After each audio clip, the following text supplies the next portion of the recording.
know what tactile design is? Do you know how it can be used to communicate complicated information? If you answered no to these questions, you are in the right place. Welcome to Time for Design, a podcast for undergraduate students within the graphic design field. This is a place where you can learn different design methods and how to use these methods in future designs. My name is Haley. I am a junior at Jefferson University, majoring in visual communication design. Today, I am your host. I was introduced to tactile design my freshman year of college and have been applying it wherever I can in my designs. Ever since I was introduced, I have been researching the different types of tactile design to expand my knowledge. In this episode, I will discuss what tactile design is, where it can be found, and who benefits from it. I will be joined by two special guest speakers, Jess, who is a Print Lab associate here at Jefferson University and also a wallpaper designer. Jess will share her experience with tactile design and how she has seen it used to communicate complicated information, and also how the viewer or consumer interacts with tactile design. The second special guest speaker is Ray, a student at Jefferson University who is majoring in nursing. She will share her experience with tactile design as a non-designer. I believe tactile design appeals to me and has inspired my designs here at Jefferson because I'm a kinesthetic learner. A kinesthetic learner would rather perform physical activities to learn something rather than lectures or seeing images. I learn best through on-hands approach and experiencing things physically compared to just seeing them or listening. Tactile design brings interactivity to design, which allows consumers to experience your designs in a different way. When reading plain books, I have to reread the same line of text multiple times before I understand what it is saying. When books contain images and interactive elements, I no longer have to reread sentences. Tactile design is easily found in children's books, but also shows up in subtle places like embossing or a spot varnish. Museums also utilize tactile design. For example, the Franklin Institute is filled with tactile design. Almost every display is interactive. This makes learning fun and exciting for the consumers. The first time I successfully utilized tactile design was my sophomore year here at Jefferson. My class was assigned to redesign the cover of a vinyl record. The record I picked was dedicated to the artist's late mother and was titled Something Real. To portray the feelings of sadness of the mother's death, and as a play on the title, I embossed the selected type throughout the design. I wanted the consumer to be able to feel and relate to the artist's loss, not only through the songs, but also from the design of the cover. But that's enough about me, so let's get into what tactile design is. As you may have gathered, so far, tactile design focuses on the sense of touch. It was not invented by one singular person, but has evolved over time. For a quick history lesson, some credit Louis Braille, the inventor of the Braille system, for the development of tactile design. Braille is a tactile way for individuals with visual impairments to read and write. While Braille is not graphic design, it was the start of the development of tactile communication methods. Successful tactile designs have simple, clearly defined goals and a strong purpose.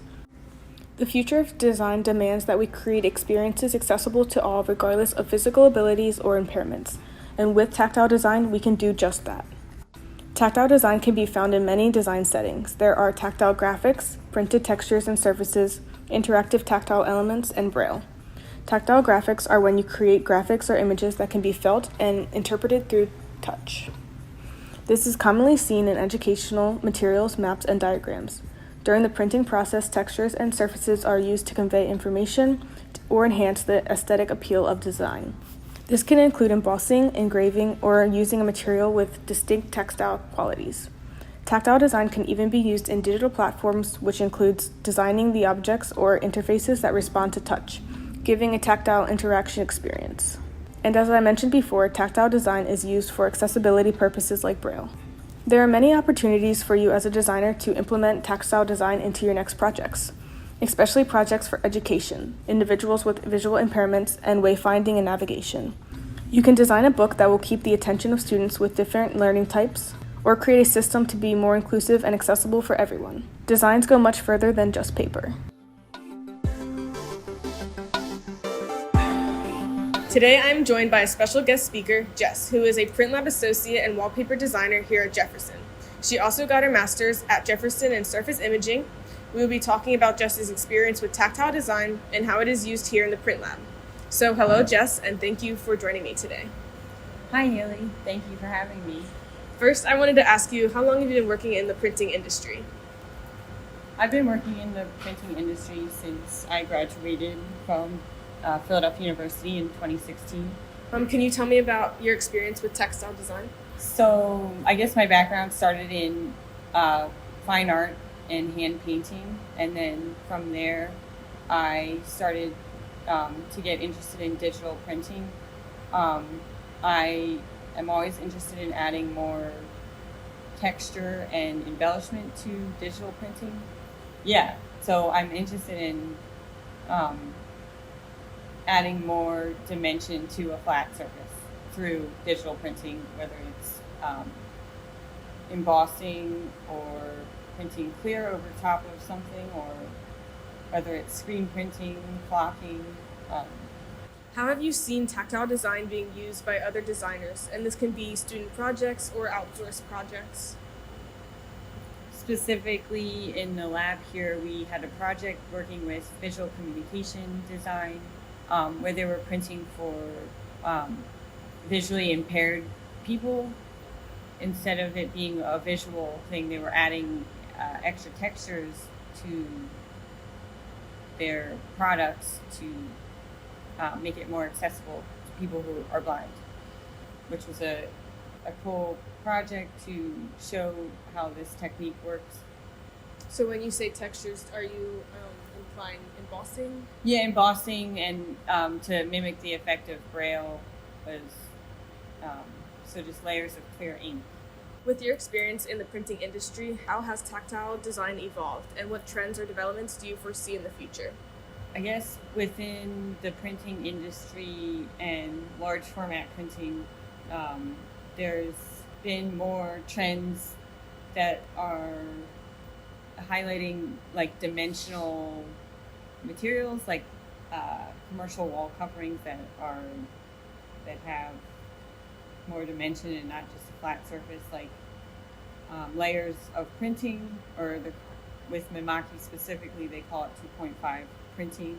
So it's not 3D, but it's definitely raised off the surface a little bit, which is the newer thing for digital printing, I guess. How does surface imaging allow students to experiment with textile design here at Jefferson? So here at Jefferson, surface imaging allows students to experiment with printers that are usually meant for production and large format printing, but here we can experiment and try out different techniques in a new way, such as layering, doing a ton of layers of clear ink on top of a surface that might not be traditionally used in the industry, but it allows us to try new techniques and do more experiment because we're not worrying about production all the time. Thank you so much for joining me today, Jess, and providing your insight on tactile design. Thanks for having me. I am joined with another special guest, Ray, a student here at Jefferson University. She's majoring in nursing, and today we'll be discussing Ray's experience with tactile design as someone who's not really familiar with design. So hi, Ray. Thank you for joining me today. Hi, I'm happy to be here. I just wanted to ask you if you could tell me about an experience you've had with textile design. Yeah, so one time I went to the Franklin Institute and I remember seeing different displays like the different blood cells, arteries, and specifically the iconic giant heart. And as I was walking through the heart, you know how they have inside the heart they have signs of like the different arteries and valves of what comes after each other. I remember as I was making my way through inside the heart, I was able to apply what I learned in my courses with the order of the flow of blood through the heart. And as I passed by each part or stop, I was able to guess the landmark that I would be seeing next. So you were able to work your way through the heart with the knowledge you've already gained in courses? Yeah, so for example, when I walked past the right ventricle inside the heart, I was able to guess that I would be seeing the pulmonary valve afterwards, which then goes into the pulmonary artery and the lungs for oxygen exchange. So the whole experience kind of, in a way, reinforced my learning. And even though I had been to the Franklin Institute on school trips when I was in middle school, at that time I didn't know anything about the heart, and I just thought of the display as something that was wow, so cool, I'm inside a heart. And I can hear it beating. But going back and seeing it again after my anatomy courses was a whole different experience. And it was still a cool experience, but this time it was more this is cool. I learned about this in my classes. So do you think if you had walked through the heart while you were still learning the content, would it have made it easier for you to learn? Yeah, if I was walking through the heart as I was still learning the content, it would have definitely supported my learning, because visualizing it and seeing it in person would have helped learning the heart and the order of the blood flow, because when I was learning it at that time, I just had to memorize it by the order of the names and just like a picture. Okay. But seeing a 3D model would have made the concept click in my head a lot faster. That's great. So in your opinion, what makes design successful or effective? I think a design is successful if it's for everyone and it's memorable and easy for people to remember. A good design is one that conveys its message in a way that makes sense for whatever the concept is that they're going for. And also if they convey its message in a clear way so that it's easy for the audience to understand its message. Great. Thank you so much for joining me today and sharing your insights on how you experience tactile design. Of course, thank you for having me. Thanks to our special guest speakers today, we have heard two sides of how tactile design is experienced in the real world. And thank you for joining me today on Time for Design, as we've discussed what tactile design is and the importance of its use for accessibility, education, and design. Share how you will utilize tactile design in your next design in the comments below, and I hope you'll be joining us again on Time for Design. This is Haley, signing off.